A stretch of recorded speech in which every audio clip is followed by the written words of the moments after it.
no? Most likely, kung hindi tayo mag-advance. Okay? So, it means we only have a maximum of 8 meetings at most. Pero most of them, syempre may activities pa and quizzes. No? So, let's keep in mind na sana kung kaya naman natin makapasok, pasok tayo. Okay?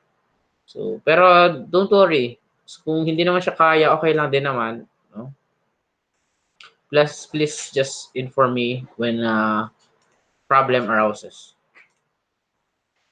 So, let me just share my screen. Open ko lang yung paint. So, I hope everything is fine and you're all doing well.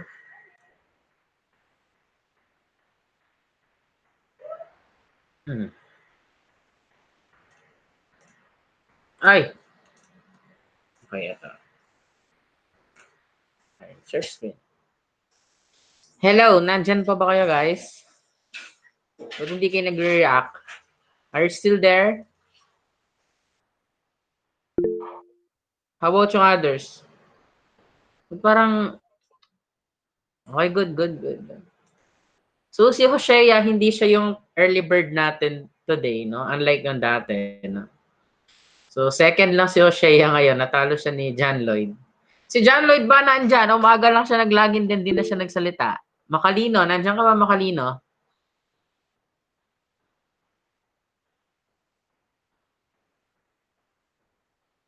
Ayun.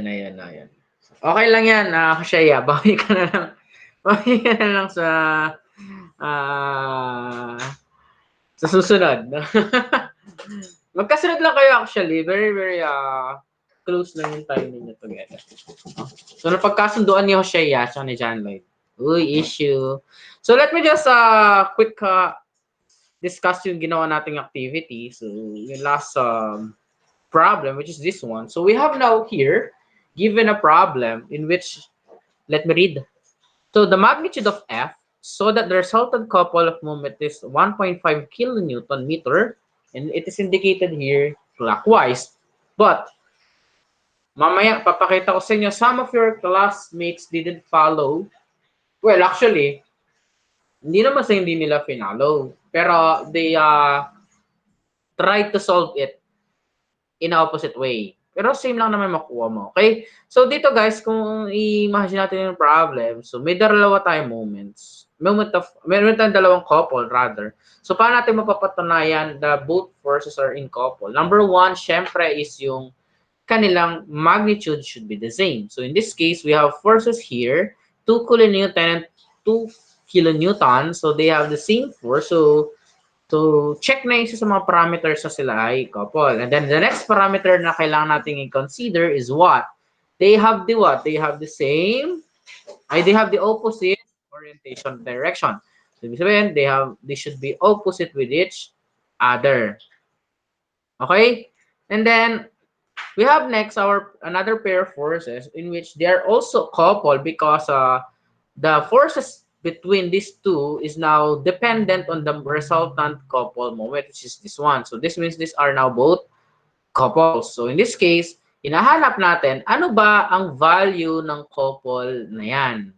Okay? So kahit alin sa dalawa na yun masolve natin, pareho lang naman yung makuha nating sagot. Okay? But the problem indicated that you should answer this in clockwise because the answer or the moment is in clockwise direction. Okay, pero either way, guys, if you try to solve this a counterclockwise direction, you will still end up by the answer. Assumingly that the moment is in clockwise. Pero guys, sinabi niya dito, na ang moment mo is clockwise. Sir, ano po bang ibig sabihin kapag ang moment mo is clockwise?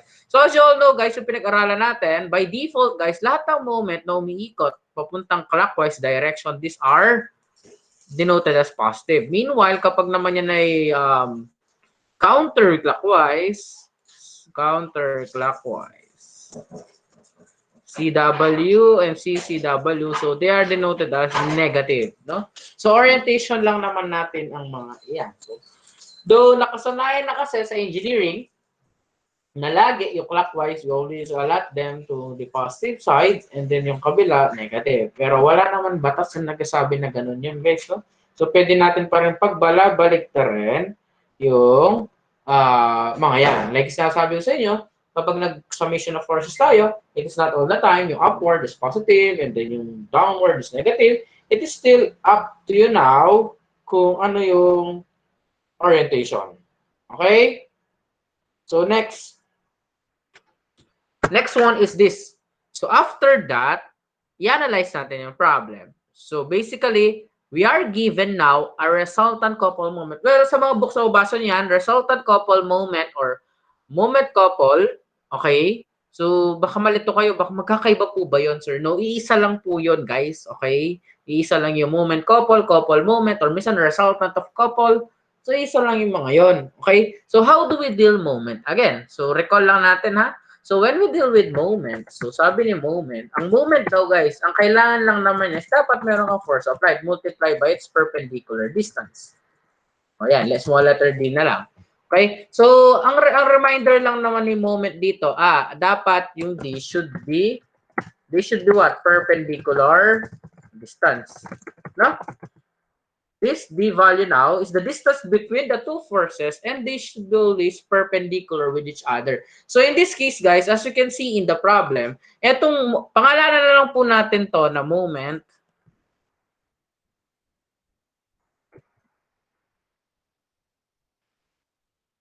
May nalaman akong bago, guys. So, pwede pa lang i-paste dito to ng galing. Actually, ginagawa ko dati to eh. Pero hindi lang sa ganitong way. So we have now here two moments. Pangalanan natin to, guys. Ito yung couple A. Ito mga black. And then, couple B. Ito mga reds. For red flags. Okay? So, ang goal mo ngayon dito, guys, hanapin mo daw ano yung forces na meron kay couple A. In which you are given the total moment of those forces that are lying on our system. So ulitin ko guys, no, hindi naman lahat palagi na laging isa lang yung naglalay sa isang object. Hindi pwede yun. Hindi. Possible yun, syempre. Pero most likely, sa isang engineering system, there are a lot of forces that are lying on a single system or single object, no? Marami ang naglalay doon, hindi lang naman isa. No? Pero that won't make the problem complicated because direct lang naman na solving is similar. So how do we solve this one? So we are now given the total moment, which is 1.5 kilonewton. Then we apply now moments for the both couple. Okay? Not unlike on how do we solve moment. Okay? Ulitin ko, no? Hindi, actually, same concept siya. When I say same concept, gagamitin natin yung concept ng moment on how we solve problems. Pero guys, in theory, kapag nag-moment of couple ka, instead of allocating a certain point in the problem, like before, pag mag-moment ka, kailangan meron kang point of origin na iikutan. Kapag nag-moment ka ng couple, silang dalawa ang iikot. Silang dalawa mismong pair na yan. Okay? Kaya nga, either of those two, pwede natin gamitin as value for the force, but the distance should be the distance, perpendicular distance between those two objects. Okay? So ngayon, so paano natin sasagutin yan? So in this case, sagutin natin si moment A. Si moment A, guys, following now clockwise as positive, kindly chat it to me sa chat box. Following ito, clockwise as positive. Ano yung moment A natin, guys? Positive or negative? Sige nga, paki-chat. Ito, guys, yung moment A natin, yung couple A, is this positive or negative? Okay, good, positive. So as you can see, pag yan is umikot, so ito yung orientation, pataas, then iikutin nito. Imagine mo, ano yan, naka-top view ka ngayon, guys. Imagine mo, no, naka-top view ka, then umiikot yan, parang washing machine. No? So how about naman po yung, isa. So sulat lang natin. So given ka ng moment, guys, yung moment was 1.5 kilonewton, positive. Yung iba kasi, guys, ginawa nilang negative yung 1.5. Okay, tinanggap ko yung solution nila. Pero guys, sa susunod yung gagawin yon. Bakit, sir? Guys, sinabi nga sa problem, positive yung orientation. Ulitin ko. Sinabi sa problem, guys, na yung moment mo, 1.5 kilonewton meter, tapos clockwise. So, ibig sabihin, this should be positive. Okay? Paano ko ba lalagay? Dot M na lang, no? Hindi. Ito. Okay? So equals now, positive yan dahil clockwise. So yung moment A natin, positive pa rin. Tama ba? So we have force. Let present natin. Sir, bakit may negative F doon? So huwag kayo matakot pag nakita kayo na negative F. Ang ibig sabihin naman yan is yung opposite, no? It is now a distinction ng opposite yon. Okay? So F times the perpendicular distance between those two, which is, ano to guys? 0.9 meters. So ngayon, how about naman yung couple B? Question. Positive, negative. Couple B, positive, negative, paka-chat.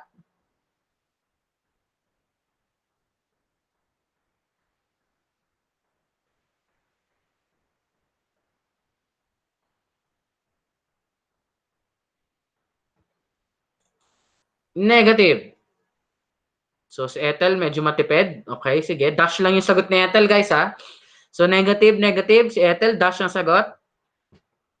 So, yung iba estudyante, nahihirapan sila porket nakahiga yan. Guys, kahit naman nakahiga yan, malalaman mo ba negative yan? Kung nahihirapan ka na, sir, what do you mean nakahiga? Naka-horizontal. Kasi nasanay ka, di ba, puro vertical yung pinikot.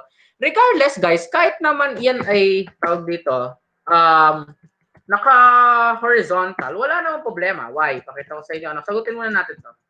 Okay? So, paki-solve. So, ilipat natin, guys. Kuha ko ng calculator. O sige, direct solve nyo na lang, guys. Anong value ng F dito? Paki-solve directly. Anong value ng F? Okay, kukuha rin ako ng calcu ko, ha? Paki-solve yung value ng F. So,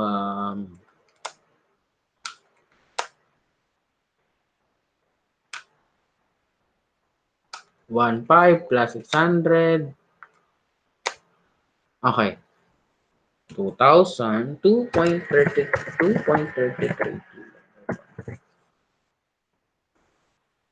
How about yung others? Nakuha ba yung 2.33 kilonewton? O, hindi naman sinagot eh. Okay? So, ngayon guys, ito yung sinasabi ko. So, some of the students, sabi ko, ano ba sabi ko? Wait, i-box ko lang itong panlansa. So, sabi ko kanina, some of the students nalilito sila porket naka-horizontal na yung objects kasi hindi nila malaman yung orientation. Madali lang naman yung guys, no? Ang gagawin nyo lang naman, kung nalilito kayo sa ganun, itayo nyo. No? Pag tinayo nyo yan, guys, or i-move nyo, for example, eto guys, pag eto guys, itong point na to, binaba nyo, ano mangyayari dyan? Pag binaba nyo to guys, syempre yung ito isa is tataas. Tama ba? Pair kasi yan eh. No? E di ngayon, tingnan mo yung orientation. Moving now clockwise, babanggayin niya. So this is now a counterclockwise position. So therefore, mag-negative. Okay, kung hindi mo naman kailangan ng ganyan, kaya mo naman niya makita visually. So paano visually? Ayan. Kapag yan is nag-rotate, follow niya yung tail. And then, head again to tail. Head to tail. Anong rotation yan? Ang rotation is counterclockwise. So, this is now negative. Okay? Kaya na minus nyo ngayon siya dito. Okay? So, yung ginawa kasi naman sa estudyante sa inyo, ni-negative yung 1.5, ni-negative 0.9, then pinlas to. No? Well, ibang orientation yan. Pero, sinabi kasi sa problem, guys, no? Clockwise daw yung couple. Ang ibig sabihin kasi niyan, guys, sa problem na to, regardless, sa problem na to, guys, kahit na may dalawang couple, okay, yung rotational movement pa rin na system is clockwise. Based sa moment, sa total moment couple applied sa system. Tandaan niyo yan, ha? As engineers yan, alam natin, kahit pala maglagay ka ng force dito, ganun pa rin yung output niyan, iikot pa rin yan clockwise. Kasi ginawa nyo, kinounter nyo.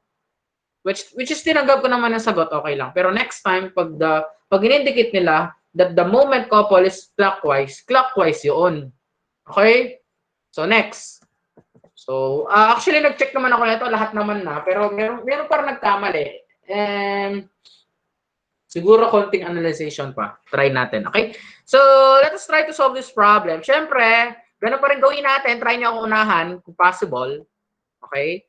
So, dito guys, eto na. Hinahanap naman natin yung resultant couple. Ayun sasabi ko sa inyo, minsan makita niyo siya, resultant couple, moment of couple, total moment couples, di ba?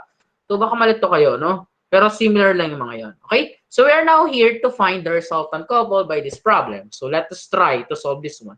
So, as you can see here, guys, we have two forces that are lying on this body of object, no? Hindi ko lang kung ano to, no? Pero, let me ask you this. Sige, no? Copy natin dito. Okay, guys. Pangalanan natin to, guys, as what? Pangalanan natin to as couple A, si orange one. And then we have couple B dito, yung couple na to. Tanungin ko kayo, guys. Kung Kung magko-couple ako sa A by applying moment of couple on A, okay, question. Alin doon ang hindi natin magagamit? Sir, medyo maguling question mo. Ulitin ko. Okay? Mag-a-apply tayo ng moment of couple dito. Okay? Sir, bakit mo nga ba natanong yan? Unang-una, you cannot directly answer the problem because of their orientation. Sir, what do you mean by their orientation? Number one, isa sa mga rule ng moments that before we apply moment, all forces should be perpendicular with each other. Tama? No? Hence, we cannot proceed with moment. So what we're going to do here is we're going to align those forces in which they are what? Perpendicular with each other. Okay? In this case, we are given three sides but without any angle. Regardless, we can still solve those forces along X and Y. This is my question to you, guys. If I am going to do that, okay, what force should I be solving? Is it the force that is lying along X or the force that is lying along Y? Sige nga, pakitype. Ulitin ko, alin dapat ang sasagutin natin force dyan? X o Y? Kasi yun yung first step di ba? Yun lagi ginagawa natin. Itatayo noon ay dediretso natin yan kasi kubit yan. O yun, no? Tinagalog ko na, no? Yun yung Tagalog doon. Kubit kasi yan, guys. Hindi sila perpendicular sa isa't isa. So, ang gawin natin silang perpendicular. Itayo ang bandera. Pero paano? Kasi may dalawang method tayong ginagawa. Kukunin natin X component or Y component. Alin ang kukunin? X o Y? Y. Okay. Good analyzation. Why, sir? As I mentioned, one of the rules, as indicated by moments, you cannot apply moments in forces that are lying in a what? Ano sabi kasi doon sa book natin? Translatory motion. Or straight line. Hindi ka pwede sa straight line, guys. Ano, di ba, kinuwento ko na sa inyo, bakit bawal sa straight line? Ang nangyari, guys, for example, nasa straight line yan, ikaw to, di ba? Ikaw to, then ikaw to kasama mo, guys, and then you try to push an object in between. Walang mangyari dyan, guys, assuming both of your forces are the same. Same lahat kayo. Like, sabihin na lang natin, clone mo yung kabila. Kahit buong taon kayong nagtutulakan dyan, walang mangyaring motion dyan. Straight lang yan. Okay? So, goal pa naman din ng moments is rotational motion. So, wala, hindi mo mapaikot yan. Kasi pareho kayo ng pareho ng lahat ng system na meron. Okay? Kaya iniiwasan natin yan sa, actually iniiwasan. Hindi talaga, wala talaga mangyari doon. So, in that case, hindi natin makuha yung X. Actually, makukuha mo yung X, pero it will become walang kwenta sa system. Okay, ang sakit naman nun, sir. Ganun talaga, no? So, how do we solve this one? Okay, there are lots of processes to solve this one. So, yung ginagawa natin, since may 3, 4, 5 triangle dyan, kung titingnan nyo to, guys, titingnan nyo to. So, maaari tayo makagawa ng magic triangle dyan. So, we have here. So, meron kang gumawa ng triangle dito, guys. Ayan. Ay! Meron kang gumawa ng triangle dyan. So, 3 dito, guys. 3 dito, 3. And then dito 4, and then yung hypotenuse is 5. So madali lang naman yan, guys. So we can apply what we call trigonometric identities because this is a right triangle. Tama ba? Okay? So maaari nating makuha yung trigonometric identities. So how do we use this again? So we can apply SOHCAHTOA. So we have SO as in sine of theta, assuming yung 0 is sine is opposite over adjacent. So, actually, I ask you, sir, alin po ba dyan ang pwede? Either. When I say either, kahit sino, syempre. Bakit, sir? Kung titingnan nyo, guys, you already given 3 sides dito. So, maaari nang gamitin ng SOHCAH and TOA. So, in this case, for example, ang kukunin natin na to, ang kukunin natin, guys, yung angle dito. Okay? So, tama lang. So, nakukunin natin para kay y. So, solving this one for the angle theta, ito yung long method eh, no? Mamaya tuturo ko kayo ng mas mabilis. Sin negative 1, ano yung opposite niyan? 4/5. So, this is ano? Ano to, guys? Anong angle to? 53 ba yan? 53? 53.13 nga. Okay, pero ako madalas hindi ko ginagamit ng ganito. So, we have now here angle para mamaya kayang-kaya natin i-solve yan. Ay! Anong ginawa ko? Ayan. Okay. So, ito yung ginagawa natin normally sa math. Kinukuha pa natin yung angle para ano mangyayari. Oh, kapag kukunin natin yung y component niyan, so paano kukunin yung y component niyon? So, katawa ulit. No? In this case, kapag nagsukatawa ka, okay, gagawin mo na yung ating tawag dito, values. Okay, in this case, sine of theta equals to, opo, okay, meron na pala doon sa suot, guys, sa taas, guys. Sine of theta is equals to sine of 53.13. Ay, wait lang, guys. Bakit adjacent yung nakasulat doon?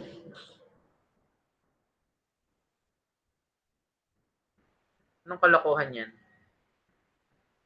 This should be hypotenuse. Opposite over height. Hindi naman ako sinabihan, ha? Yan. So we are now left here. So, masolve natin yung y component. Solving na y component. So, yung y component opposite. So, sine of theta is equals to y over hypotenuse. So, para malipat yung hypotenuse, cross multiply. Well, bawal yun sa math. So, para lang mabalance yun, kunyari, cross multiply na lang natin. Which is hindi naman talaga kunyari, ginawa natin. No? Sine of theta, which is 53.13. Is equals to y. Kind of solve what is y? What is the y component?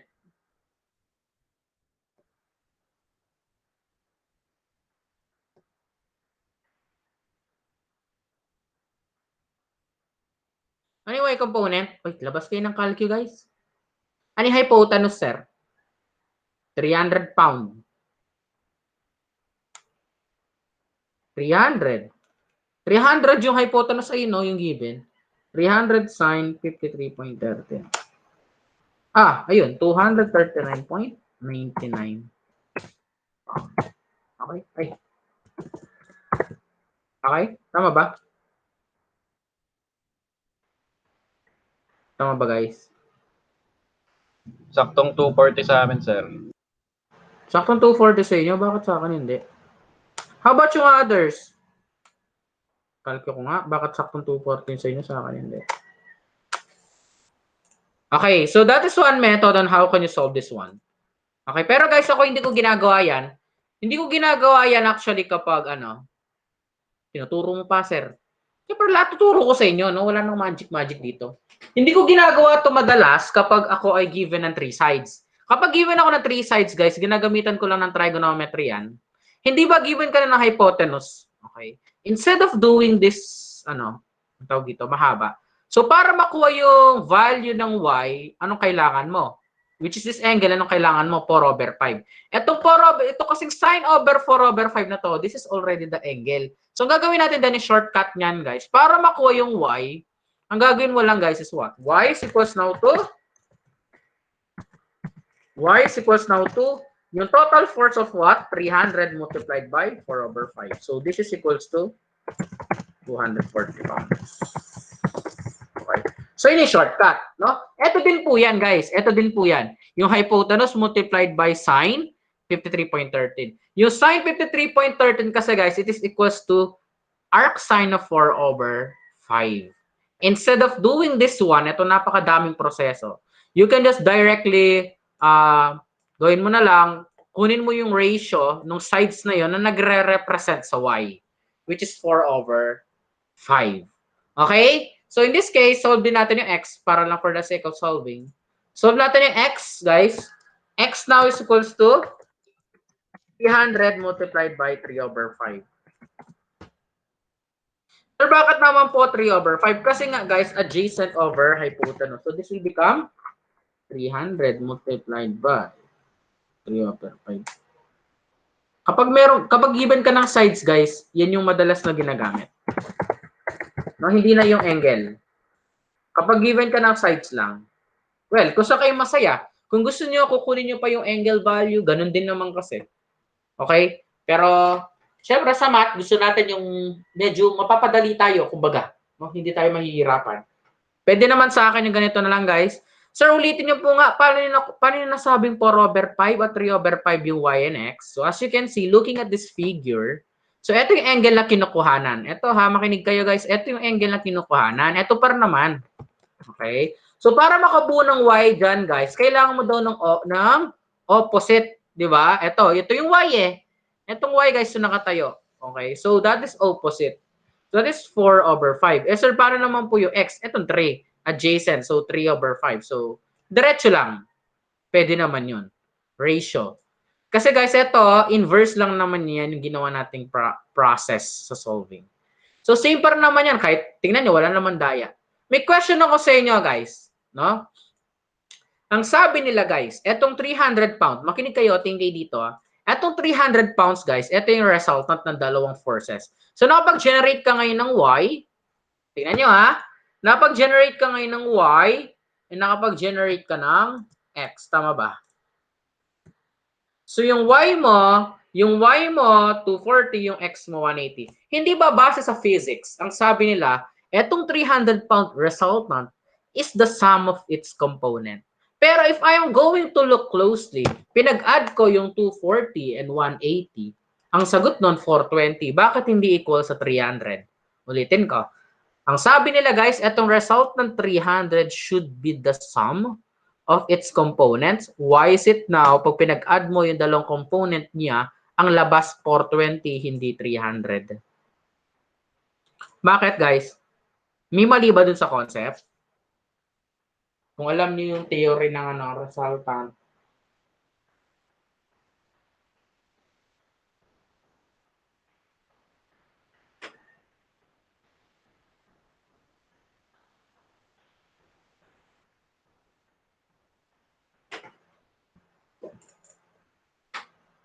Okay, good. Pythagorean concept. Bakit, guys? Guys, yung finorm kasi ng mga resultant like this one is a Pythagorean theorem. Yung mga resultant natin kasi is based on Pythagorean theorem. So, basically, in order for you to solve the resultant again, so you have to get the square of its components, no, based on its theory. So, para makuha yung resultant niyan, guys, all you have to do is apply Pythagorean theorem. In this case, that is what? Resultant equals to square root. Ano ba yan? Parang may shortcut ng square root, guys.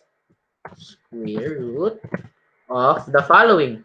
240 na naka-squared plus 180 na naka-squared. So basically, guys, ang sagot dyan is what? Sagot dyan dapat is 300. Kasi guys, madalas students nagkakamali, no? Pag sinasabi kasi sa libro, sum, hindi naman na sinabing algebraic sum. Okay? Pag sinabi mong algebraic sum, guys, yun yung, kapag sabi ka sa algebraic sum, yun yung mga 1 plus 1, 2 plus, yung mga diretso, no? No, hindi naman niya sinabing ganun. Okay? So basically, sum of the two forces siya, but not algebraic sum. No? It is a square of the two sides. Because as you all know, resultant force is the total force applied by the given components. Okay? So baka may malito lang kasi sa inyo, may magtanong, sir, di ba resultant? Galing yung resultant sa dalawang yan. Eh, pag pinag-add ko, sir, di naman 300. Mali yung ginagawa mo equation. Square siya ng dalawang terms. Okay? So, nasagot natin is yung ito pa lang. So, sa x kasi, guys, pag kinuha mo yung x niyan, ang mangyari, ito yung isa, then ito yung isa. Wala mangyari dyan, guys. No? Pag ginawa mo yan, exactly silang lines sa isang single plane. Di walang gumalaw dyan, guys. Cross yan. So, ibig sabihin itong x cross to. Pero, for the sake of solving. Next! Couple B, question. Alin dyan yung magagamit natin? Couple B, x or y? Couple B, x or y? Ayun pala. Ayan, square root. Tama, tama. Nakalimutan ko yung shortcut na square root. No? So sa couple B, guys, alin yung magagamit dyan? X o Y. Hindi mo na saan magagamit. Ano? Alin may significant effect? Yung may significant effect, guys, X or Y?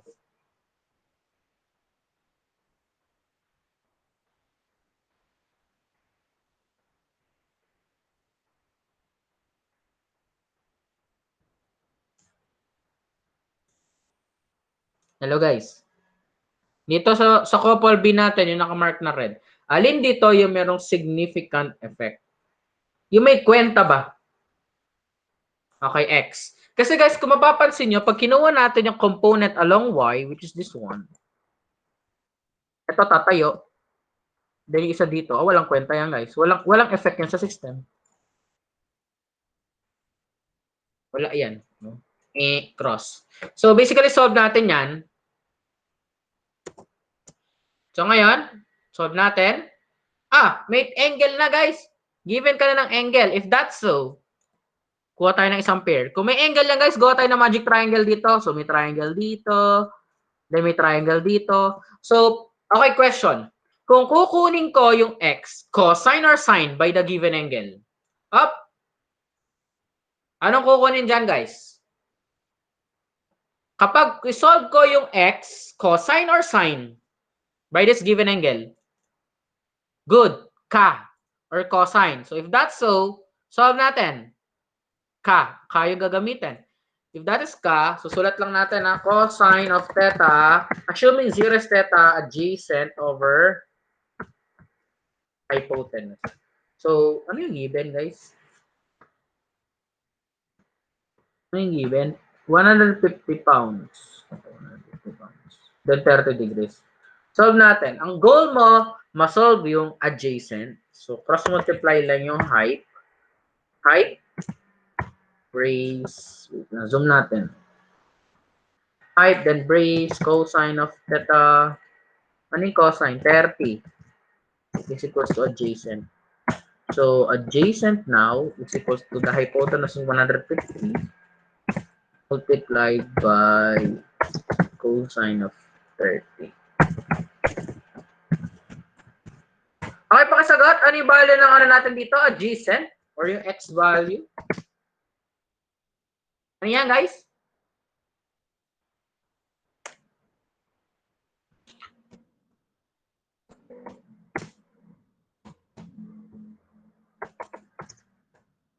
Tama ba ako? Tama ba, guys? 129? Oh, sorry, may 0. Sorry naman, no?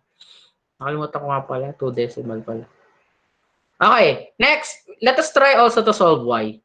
Pakita para natin naman na may kwento pa si y. So, si y, sine theta. So, sine of theta is equals now to adjacent over hypotenuse. Opposite yan, syempre. Over hypotenuse. So, mangyari, height, parenthesis, brace, sine, parenthesis, 30 degrees, parenthesis, equals now to oppo. So, pakisolve na yung y, diretso ko na lang. Opposite or y? 75 po, sir. 75. Tama ba, guys? Para ba kayo na nakuha sagot? 75. Hindi ko na kinalcue. Para ba kayo nakuha? Okay, good. So, we can now solve our moment. So, yung ma-apply lang dyan, yung magagamit, which is, nasan ba? Yung dito, guys, sa A, ang magagamit Y. Okay? Yung dito, guys, ang magagamit X. Okay, let us now solve the moment. Summation of moments, positive. Sa couple tayo, ha? Is equals now to, una, yung nasa itaas muna. Yung sa letter A. Yung sa letter A, guys, the distance between them is 2 feet, which is a value of 240 multiplied by 2. Hi, question, positive, negative. Positive, negative, yung 240. Positive, sir. Positive. How about yung moment B? Positive, negative. Ito guys, yung kulay red. Yung couple B, positive, negative. Positive din, sir. Positive din. Kasi kung ikot yan guys, clockwise pa rin. So plus, ang kailangan natin dyan, X, yung may significant effect. So 129 Pwede bang i-round up ko na guys para simple na lang sila? Multiplied by 2. So the final answer is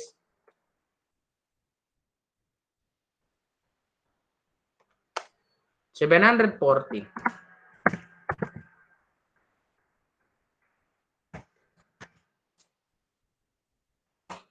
Oy, be careful at your units. Pound feet dapat yan kasi, guys, yung force pound and then yung distance is feet. So, ito yung sagot ng mga moment. Pound feet or kilonewton meter palagi.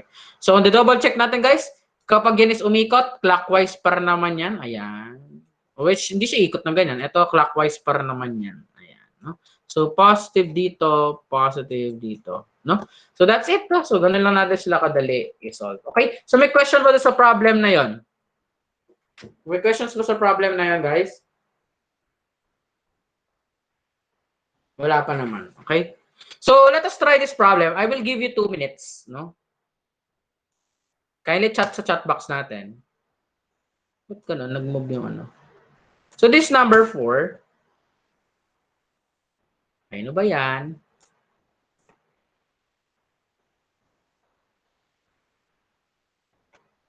Para mabasa ko yung problem. So, let me read the problem. So, determine the resultant couple when the value of D is 4 feet. Sige nga, pakisolve. Bibigyan ko yung 2 minutes. Same concept lang din naman yan, no, guys? Tingnan nyo.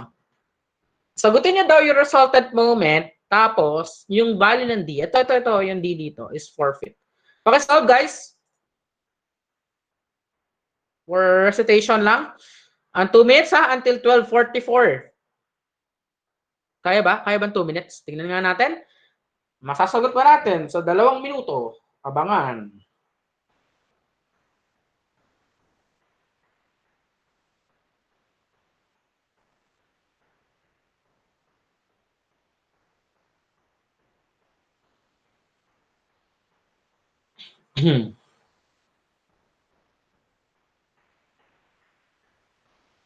One minute. Tinetest ko lang kayo. Sige, sagot lang kayo.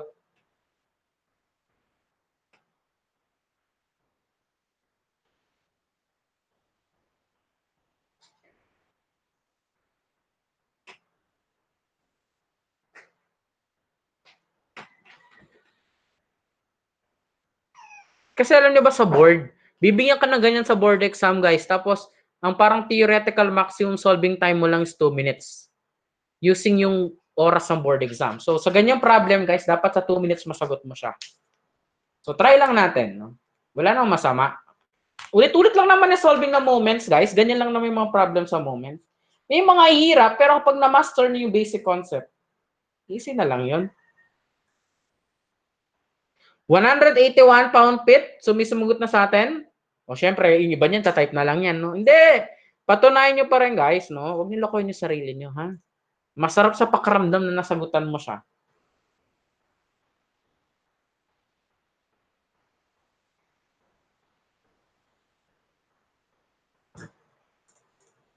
Sir, Yung resultant, yung total mo. Yes, Juan Carlos.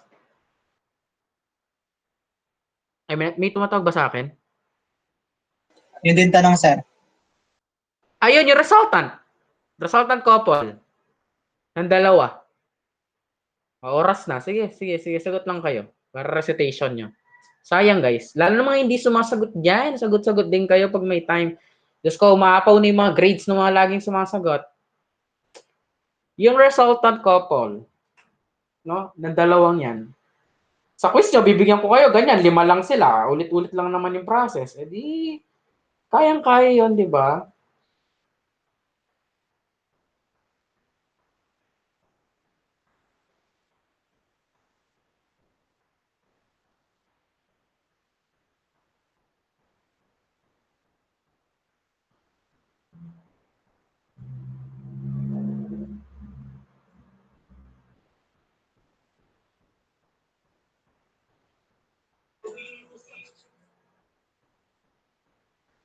I have one student pa lang din na nakasagot.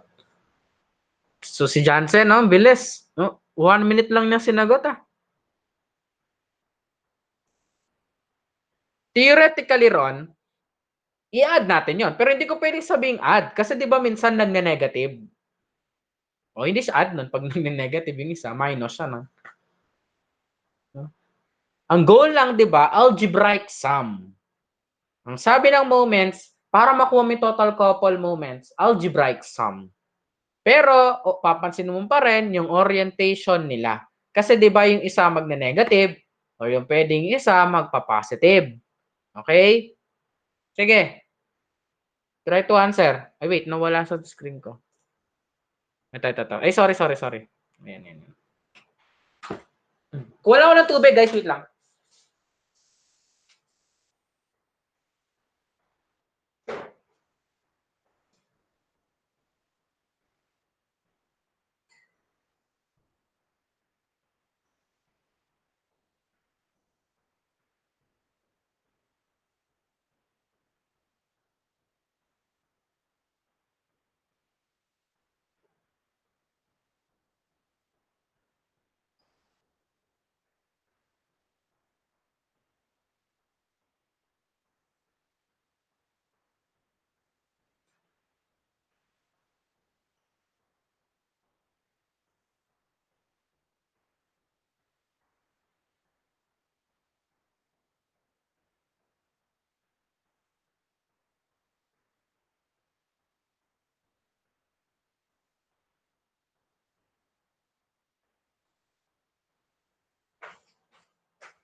So, dalawa pa lang yung sumagot.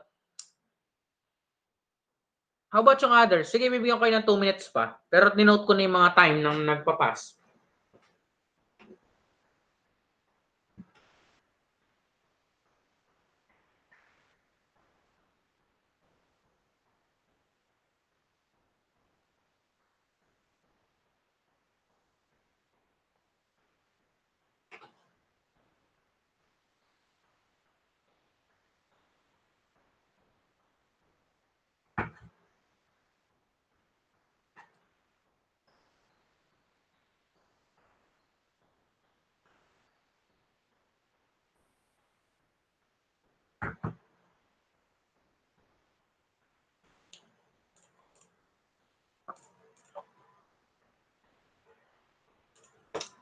Dalawa pa lang din yung mga sagot.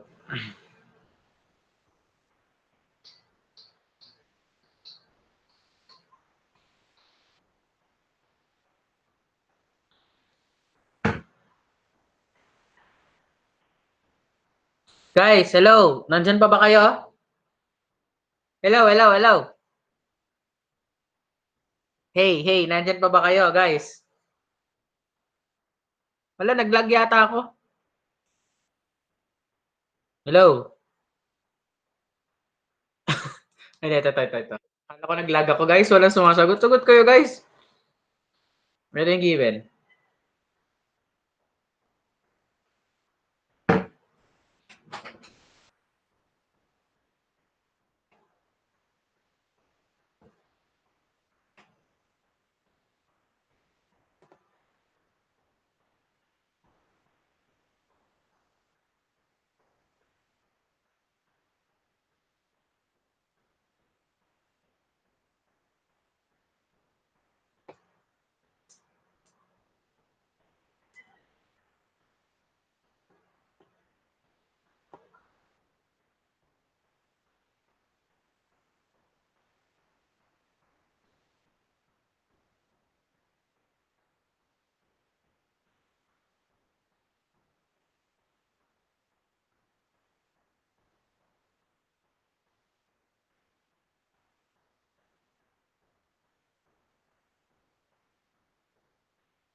Okay, time's up. Let me try to answer. No? Try nating answeran. Yung iba guys, no? Baka natutulog kayo dyan. Galaw-galaw. Galaw-galaw, galaw-galaw. No? Ayoko na ganyan. Same faces lang yung sumasagot, guys. Alam niyo, hindi ako magagalit sa inyo. Okay? Pero please, for your recitation din naman to. Okay? I can only see similar faces na palagi sa mga sagot. Okay? Nakakatampo lang. Baka makalimutan ko na kayo niyan, guys. No? Medyo ko lang yan. No? So, let us try to answer. Ito daw yung problem. No? Tapos, i-classify lang natin yung mga forces. So, we have now here couple A. Ito, guys. Couple A, itong yellow. Silang dalawa, guys. Couple yan. Sana all.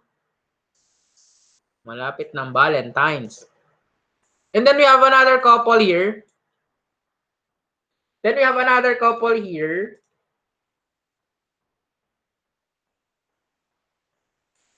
Okay, so sagutin natin. So si couple A, which is yung yellow, walang kwenta dyan yung X. As you can see, syempre, pag nag-like ka ng X dito, guys, naglapag ka ng X, ayan. Assuming ito yung X component nila, guys. Eh, wala mangyayari dyan. Okay? So, kailangan natin dyan Y. And fortunately, we are already given a 30 degrees here. So, kung gagawa ka ng triangle dito, in this case, may triangle dito, guys. Ayan. Looking at this one, may triangle, may 30 degrees dito sa pagitan. Meron 30 degrees daw dito, guys. Ay. May 30 degrees daw dito. So, ang goal mo makuha dito is the y-axis. So, in this case, ang gagamitin natin is cosine. Okay? Kasi guys, ang kailangan mo, itong nakatayo. No? Adjacent ang kailangan mo ngayon. Okay? With a given of 50 pounds. So, paano sagutin? So, mag-denote tayo ngayon ng, kunin muna natin mga forces. Okay? So, kukunin natin ang forces along y. So, y now is equals to basically 150 pounds. Ay, sorry, 50 pounds cosine of 30. So, y is equals to, what is this one? 50 cosine of 30. So, this is equals to 43.3. Tama ba, guys? No? Cosine, ayan, no? Kinukuha mo kasi itong x. Adjacent over hypotenuse yan. Okay? Then, if we're going to solve x is opposite naman, guys. So, 50 pounds sine of 30. So, this is equals to, palitan lang natin ang sine yung kanina. 50 sine of 30. So, this will become 25. Okay? So, as you can see, guys, ayan yung mga reaction of force natin in terms of x and in terms of y. Pero basically, yung kailangan lang natin ito is y kasi siya yung mayroong reaction sa system. Else yung x, wala siya. This is automato, no? Walang mapoproduce yung mga yan. Okay? Next, yung ating moment of couple B.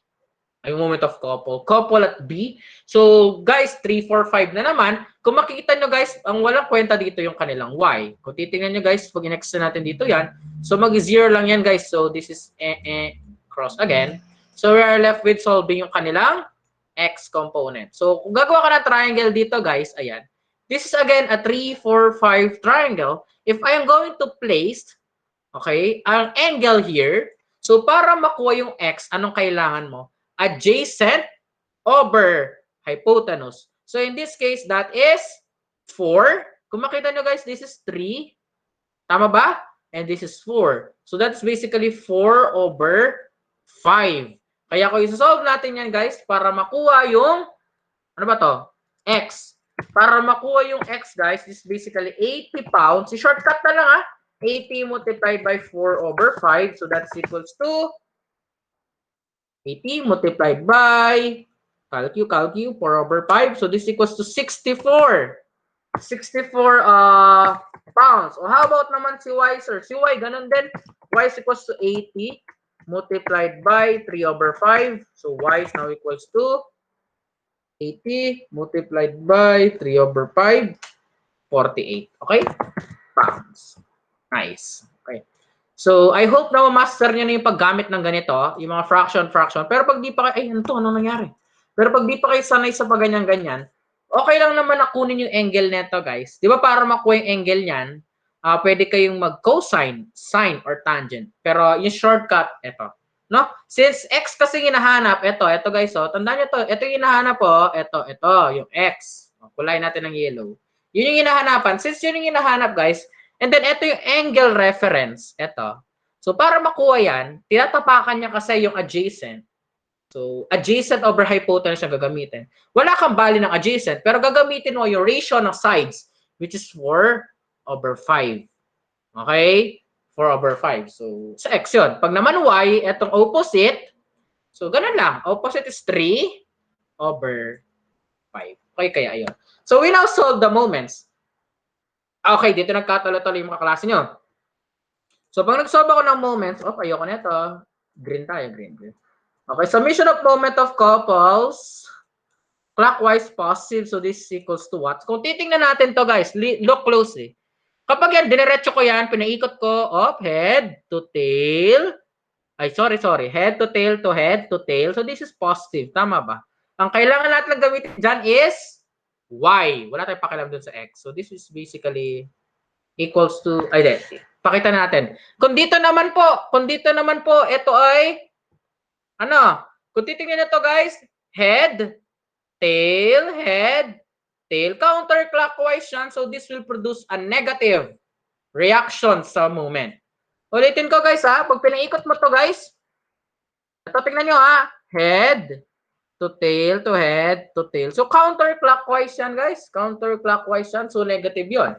So kung titingnan natin, ang kailangan dito sa moment A is y. So that is 43. Palaki natin ng konti.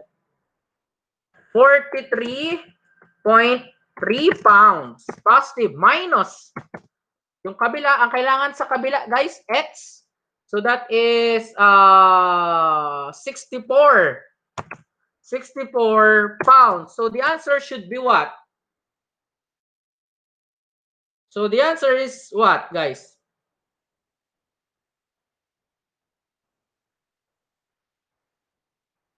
Wait. Sorry. Alin? Wait. Sir, cosine po ba talaga yung sa y component na nasa taas? Wait, i-recall ko lang. Baka nangahilo-hilo na ako, no? Nasaan na ba tayo?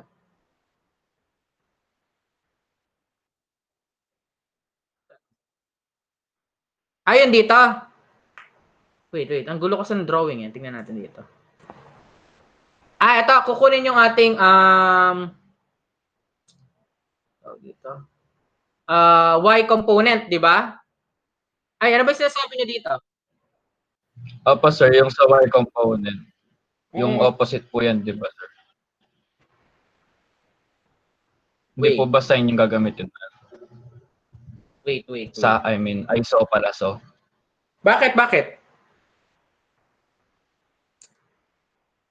Bakit so? Kasi po hinahanap yung opposite, di ba, sir? Di ba ito yung angle?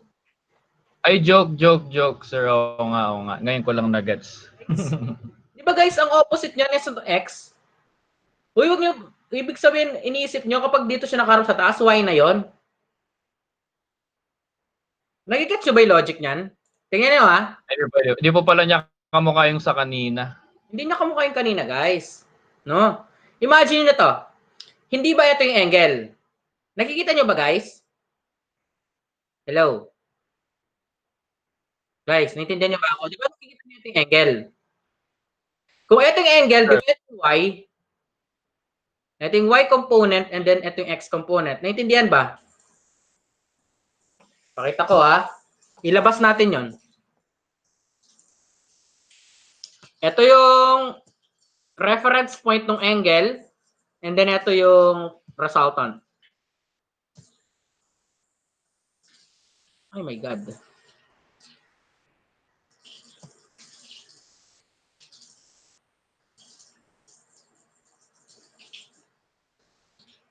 Wait lang.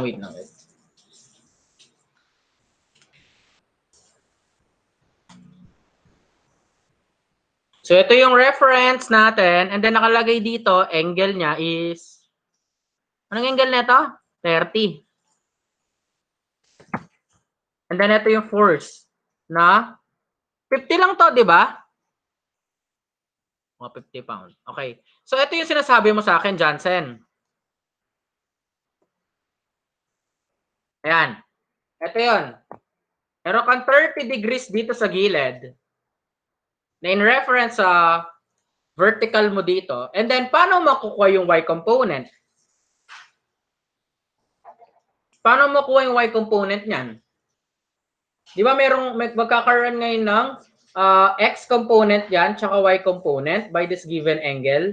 So, paano makuha tong y component niya? Cosine or sine?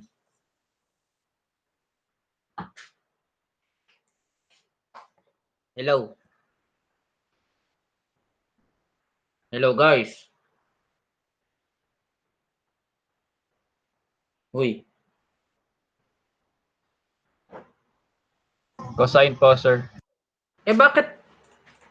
Anong ginawa nyo, guys? Yung mga nakasagot ng 126, anong ginawa nyo? Cosine po yan, sir. Kanina po yung sa akin, nag-sign po ako. Anong una mo sagot? Negative 1. Paano mo nakuha yung negative 181? Kasi po, sir, nag-ano po, 50 sin 30 po yung sa akin. Iba Bakit? po yung value. Di ba guys, O nga po, di po pala niya kamukha yung kanina. ano asas mo yung kanina? Eto. Mm-mm. Eto kasi guys, tingnan mo to. Ang kukuhanin mo dito is, hindi, ang kukuhanin mo dito is x cosine pa rin, di ba? Ano ba, sa taas po, sir. Yung pagkaka-triangle po niya, iba pala. Pag nagka-triangle ka dito, guys, pag nag-triangle ka, di ba ito, magkaka-triangle, magkaka-angle dito yan. Sine talaga yan. Kasi di ba yung opposite niyan, y? O dito, guys, ano ba yung opposite ng angle na to? Pag nag-opposite ka dito, di ba, merong imaginary line dyan? Kung anong nandito kasi, guys, yun din yung nandito sa taas. Okay? Pwede ka rin actually gumawa ng triangle yan dito. Which is, yun nga lang, magbabago yung angle. Which is this one, magbabago to. No? So, okay, paano mo nakuha yung ano? Hindi ko kasi tataka bakit iba-iba yung sagot. Okay. Ninyo, paano mo nakuha yung 126.10? Ninyo.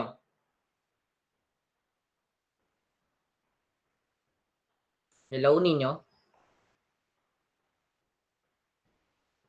Hello, Ninyo?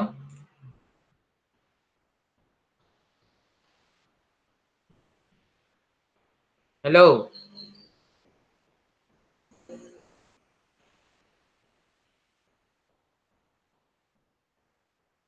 Wait, hindi yata sumasagot si Ninyo. Sino kasunod? Johnson, bakit na ako nakuha yung 126? Ayun po, sir. Pinakita na po ni ninyo. Press lang po kami. Sige, solve na natin to with their distances, no? Kasi nakita ko na yung sagot actually. Pero yung iba, mali yung points. What I mean points is, sige, pakita ko Hindi kasi nalagay. So, 43.3, ano ba yung distance nila sa isa't isa?